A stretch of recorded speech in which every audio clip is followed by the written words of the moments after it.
Hello guys, in this video I am going to show you how to create a room on the Zepeto application.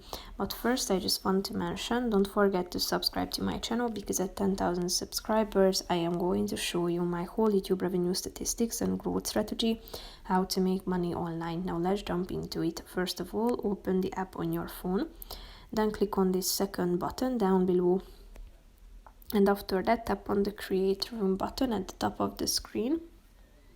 After that, you should type in the title of your room, so type it in. Select the world.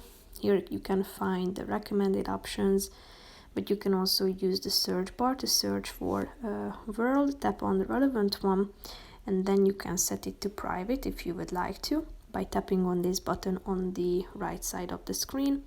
As you tap on the settings button, you can enable the observation feature, meaning that you will allow others to join as observers in rooms you create, and you can also set the number of maximum people by tapping on the plus or minus icon. So then click on the create button and your room will be created.